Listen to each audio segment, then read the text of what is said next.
You're listening to the Accenture Insurance Influencers Podcast.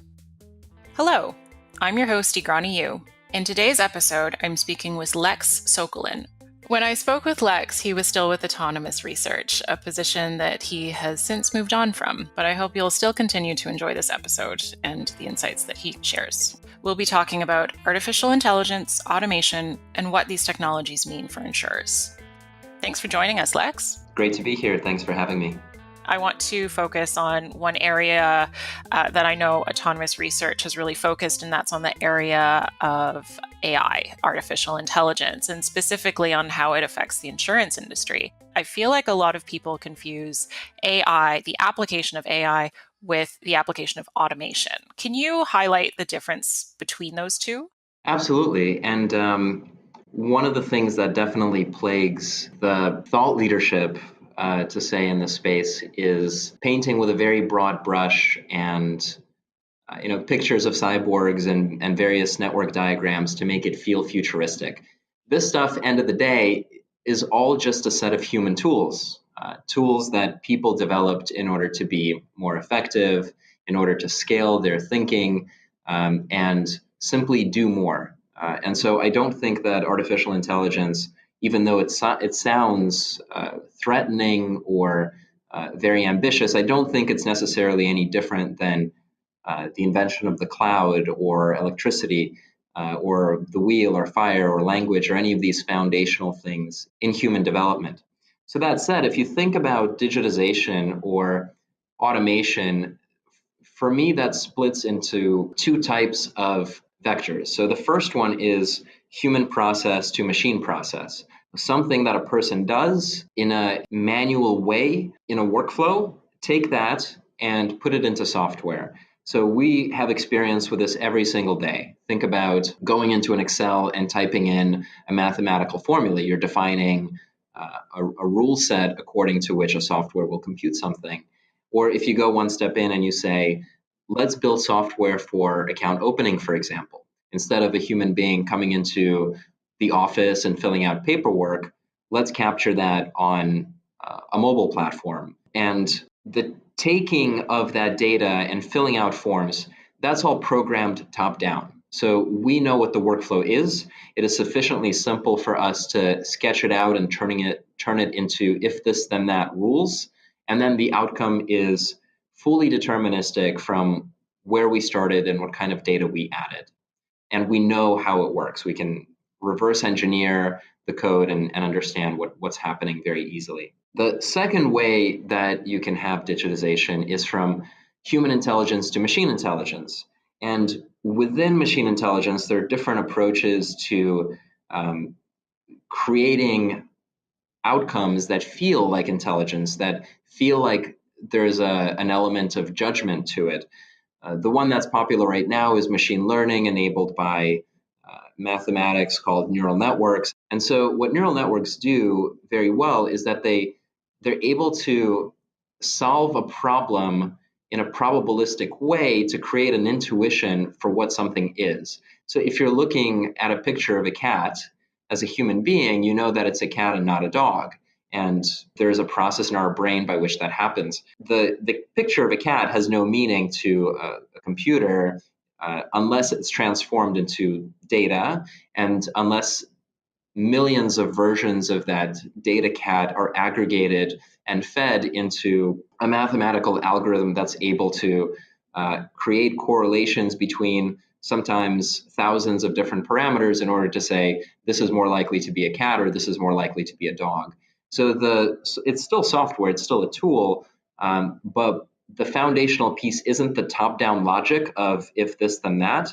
The foundational piece is massive data sets on which the software sits or is trained. And those foundational data sets, came out of the internet. It came out of the cloud. You wouldn't be able to have that otherwise.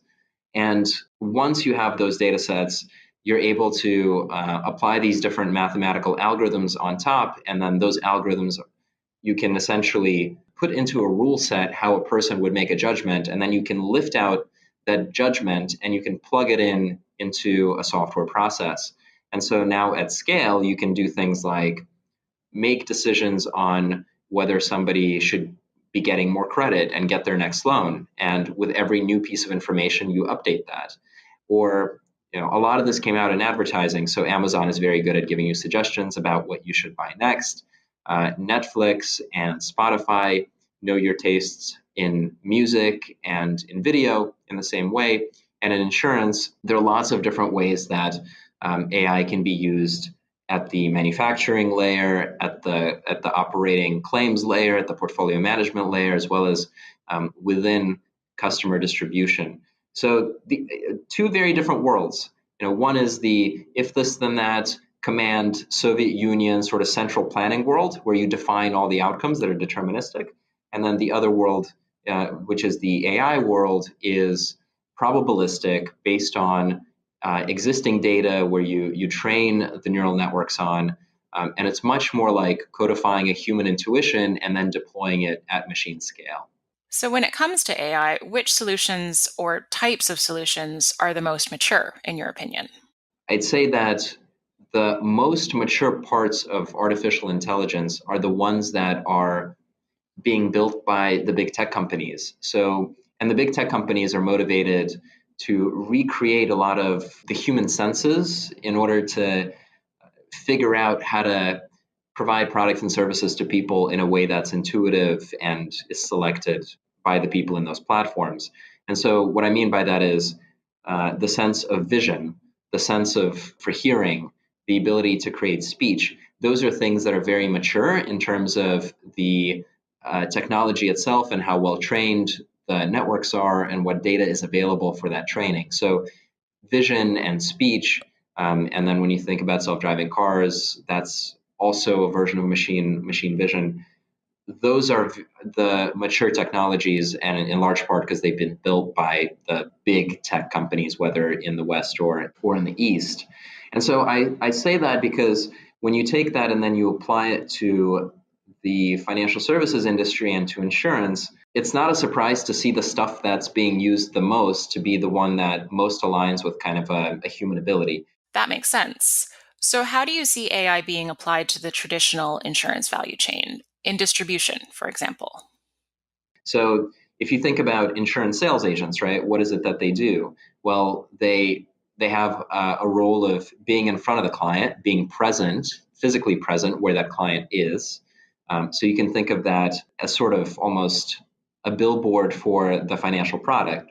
And in the US alone, I think there's something like 370,000 insurance sales agents.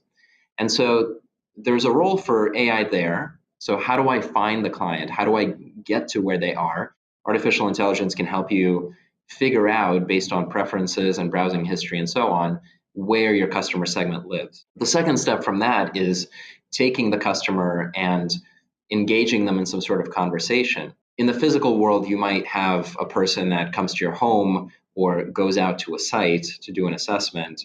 In the digital world, the phone and is your attention platform. So that's really important to wrap around intuitively because there are only 5 to 10 seats on the phone for financial apps. So whereas in the real world, in the physical world, you can instantiate as many branches as you want and you can send out as many people as you like. In the mobile world, there's only 5 seats you can take.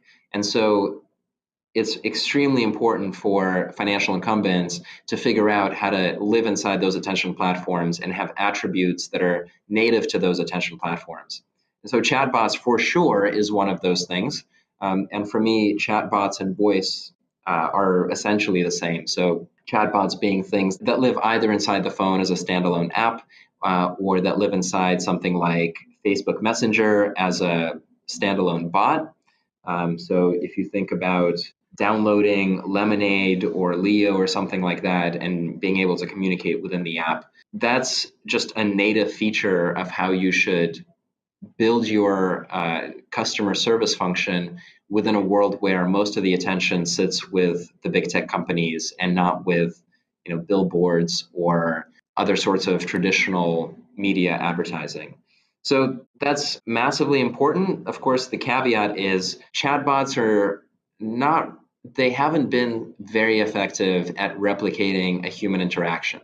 And so this is an area that's really tough to find where the line is between the human and the machine, and the negotiation of that line is where you can make or break the customer experience. So if you have a customer that's coming into your app and trying to discuss something with your chatbot, and it's a frustrating experience and they'd rather talk to a person, you're definitely going to lose them. And if you don't have an easy way to push out of that conversational flow into a human channel, again, you're just going to lose that customer. And then in other cases, as well as according to generational lines, you might have a much better experience with a customer that is able to get onboarded through the phone, is able to get underwritten through a phone, is able to take a picture of either their passport to get through KYC AML, or is able to take a picture of the damage that their car is under and push that through to the insurance company for claims assessment. So there's definitely a negotiation that happens between how frustrating it is to work with a chatbot versus how nice it is to be able to do these things automatically and quickly. And I think that's still in large part being discovered or explored. I'd say we don't have a final answer there yet. And in part, we don't have a final answer there yet because the underlying technology still has a lot of room to go. Amazon Alexa and Google's AI assistants are still in their very, very rudimentary stages. And I would expect the next 10 years to be these platform shifts where the big companies compete for being able to do conversation well. So that's the first piece, that 370 insurance sales agents and the role that they play. I'd also kind of just flag the claims process. Within claims processing, there's about 250,000 people. So the magnitude is also quite large. And then if you look at underwriting headcount and folks that kind of work on the models, you're getting to about 280,000 people. So there's an equal amount of opportunity for automation using this technology in all of the different parts of the value chain. That's great, Lex. I love that description of a phone as an attention platform. I really appreciate you taking the time to speak with us today. I'm looking forward to speaking to you in the next episode. Wonderful. My pleasure. Thanks so much for having me. Thanks for listening to this episode of the Accenture Insurance Influencers podcast.